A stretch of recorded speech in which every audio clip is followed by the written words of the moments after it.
Starting. Thank you everyone for joining, and we'll start. This is a quick 20 minutes where we're going to cover just some topics of interest. So what I wanted to start off today with was a story, and this is the story that inspired today's topic. So if you've got a moment, would you mind just going on mute, because otherwise we all get to hear the ongoing conversations and goings on. So I the can't story, go on mute. I'm in the I'm on the car and I can't. I'm trying to use Zoom for the first time on my phone, so I've got no idea how to go into mute. So maybe I'll just come very out. good. Just don't beep anyone, Trish, and I think we'll be fine. Okay. Great. Hey, so the story is this: I was talking to a client, and who's just gone through. Well, it's been about a year since he's broken up from his last relationship, and it was quite serious. And he's sort of 50-ish, and he was reflecting back on his ex-wife previous to that. And the comments, we were just talking about how where he is in his journey and how life has changed so much. But then as he's going through some of the settlement with his ex-wife and the kids, and going through all of the logistics and the financials of it all, he made a comment to me that I found interesting. He said to me, he goes, "Oh, I didn't really love her."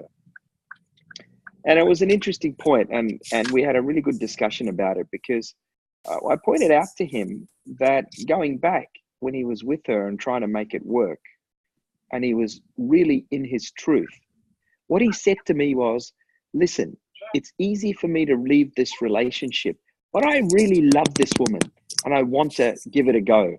And he said, "Yeah, I remember saying that."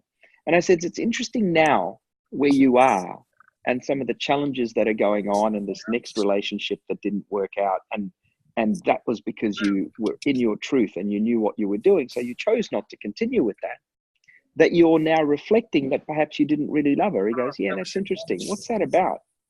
I said, "Look, we all sometimes look back at our lives and we may call it from a place of regret, but really it's because we're trying to, in some ways, reflect who we are today and what we've learned and what our insight is, and apply it back in time." Now, a lot of the time we may do this and we think of sliding doors, right? We go, "Oh, if I'd only taken that job, if I'd only gone on holiday, oh, if this relationship had only worked." We kind of look back in this sense of regret, and with a hope that it could have been different if we knew then what we know now. So there's a few really, really beautiful things that came from that conversation that inspired me to talk about this today. The first thing is, in that example with him, he was totally in love and open-hearted and surrendered at that time with his ex-wife. And that energy of love, that energy of surrender, that energy of trust is a divine energy. And really, when we think about it, those are the higher vibrations that connect us not only to ourselves, but to each other and to a universal force, whatever that is. And so that's based upon our capacity in the moment, whether it's now or back then. So in his case, back then, he was fully present and available from the capacity he had then. It wasn't enough. It wasn't enough to make that relationship work.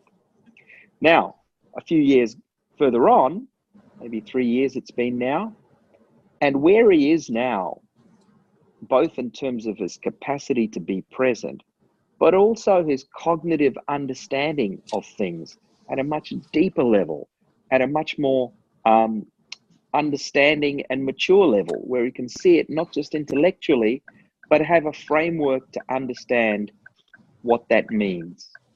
Now, in this place, if he looks back, then he realizes that his capacity is so much more, because what more could he have done back then with who he is now and what he knows?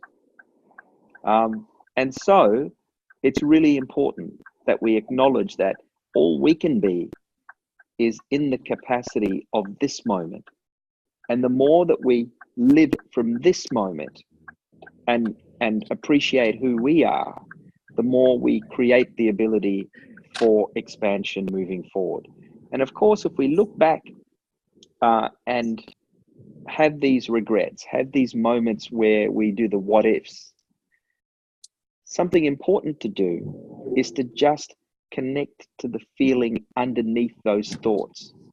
You know, is there a sadness? Is there a loss? Is there a sense of missing? Is there a sense of love that we connect to that really was bigger, that we wanted to reconnect to again, that we wish we could have extended? And hence we're having this moment of looking back with what one may say regret. So this really inspired me to look at this idea of, you know, what are the experiences we have? What's the knowledge that we get from that? And then when does that become insight and wisdom? And, you know, it's all about perspective. And really, one of the key aspects of perspective is time. Can we be in time with whatever we're doing? So in other words, if he assesses his life back then from who he was back then, even though he's looking back from now, he can truly say, you know what, I loved her to my capacity. I gave it everything I had, and it just wasn't enough. And, you know, when he got to that point in the conversation, he was in such a peaceful, spiritual, grounded, emotional place. It was so beautiful. And we were talking over the phone, actually.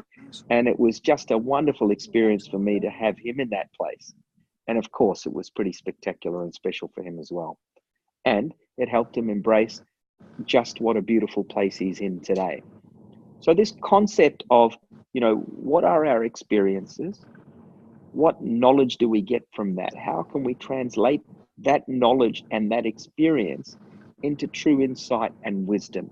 And of course, from that place, each place gives us more conscious choice. With experience, we have more conscious choices. You know, when we get knowledge from that, it allows even more conscious choice. And then, of course, insights and wisdom give us more conscious choice yet again. How does that sound, guys? Does that resonate for you in some of the things we're talking about?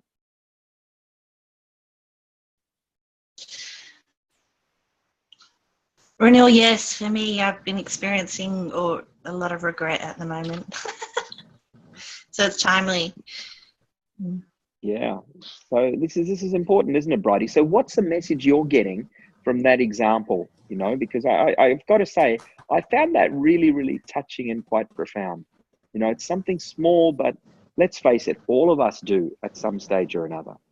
So, you know, I mean, what little thing can you take from what we've discussed today that you think can give you some insight?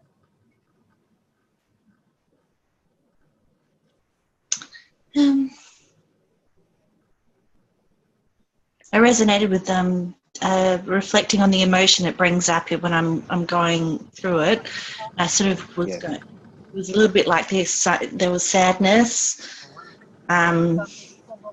Yeah, there was a range, and it was interesting to see what I felt. But then I was able to move through it, I think. So, you know, the beautiful thing is, keep asking yourself keep allowing, and keep experiencing all of those emotions. Because you know what? Once we start to allow ourselves to be totally present and totally connected to those, all of a sudden you'll feel free, Bri. The regret falls away. The regret is almost a symptom of the underlying, if you like, unembraced emotions. So if we're able to embrace those, you set yourself free. Yeah. Oh, that's good. Beautiful. Yeah, I think if I can share, I think I was feeling sadness for the scenario I was regretting, because at the time I didn't let myself feel it, because I kept saying to myself, at the time I didn't, I rationalized that I wasn't justified in feeling anything about the scenario. Yeah. So now I'm letting myself feel, I guess. Yeah. So that's a wonderful thing, I mean, sometimes we do have to just get on with it, don't we? whatever the Yeah. circumstance is, whether it's a breakup on a personal relationship, or whether it's a work catharsis, or whether it's Yeah. some sort of and in Bali, of course, there've been all of these earthquakes, and that's created huge physical trauma that people just have to get on with, and people are going through all sorts of experiences there that just need to be put away. So at some stage, hopefully, they can give themselves the freedom to connect to the underlying emotions and find a way through that. Mm. Very nice. Thank you. So that was the intention Thanks. of today for me. And I thought I may as well just talk about what inspired me on this particular topic. But if you guys have got another scenario that we want to talk through, I'm more than happy to do that. I think that's much more practical than just a theoretical lecture, isn't it? So we've got time if someone wants to throw an example up that we can just talk through.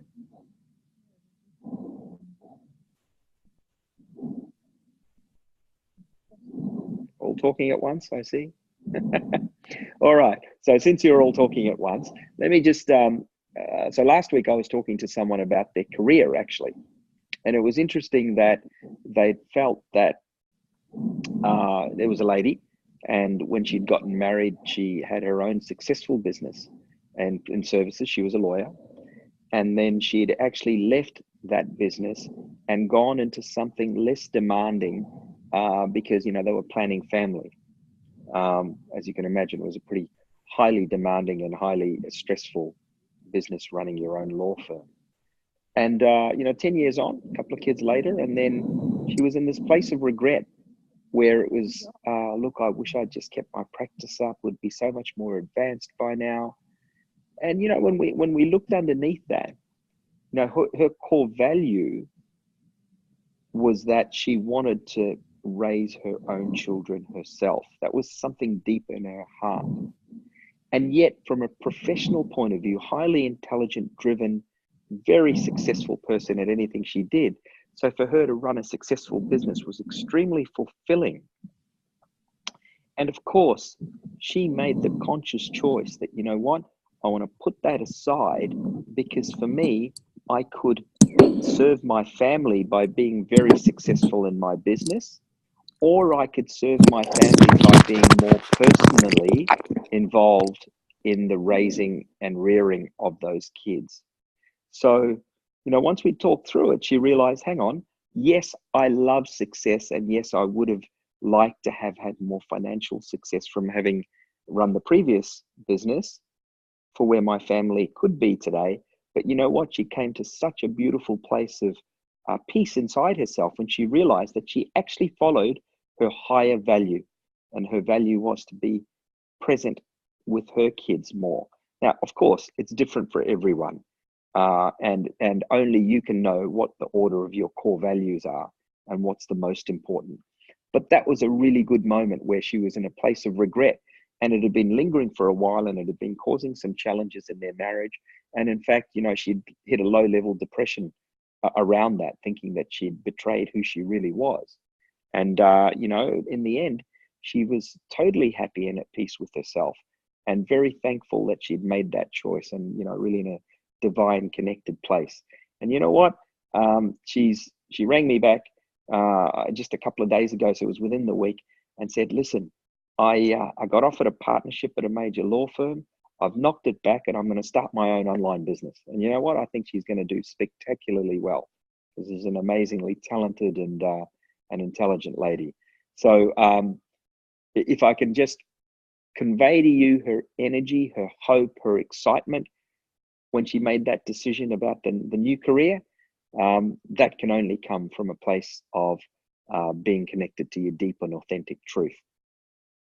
Does that help as an example as well?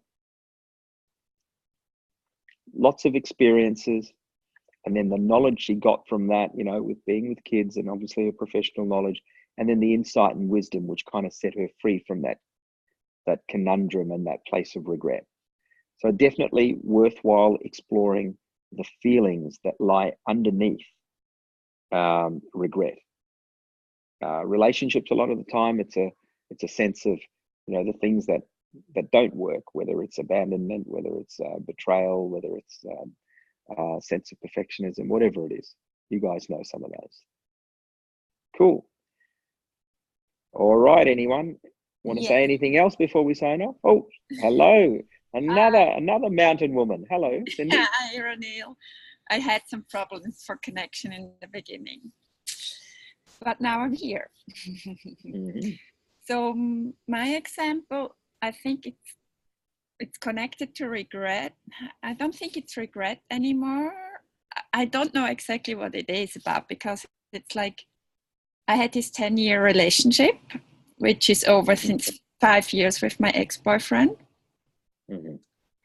And I'm actually fine with it. And I saw him yesterday again, and he got a new girlfriend, and I think now it's a good one for him.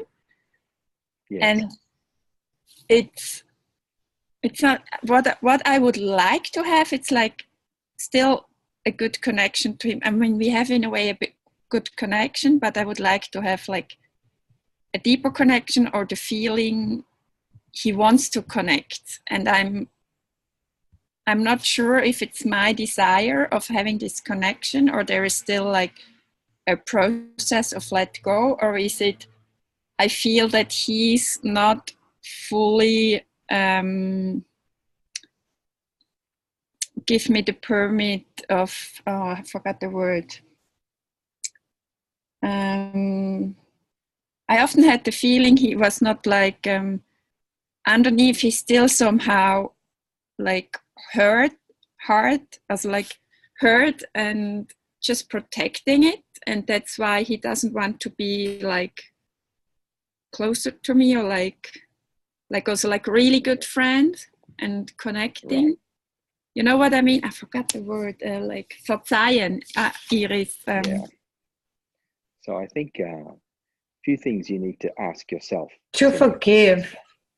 Oh, Forgive. thank you, Iris.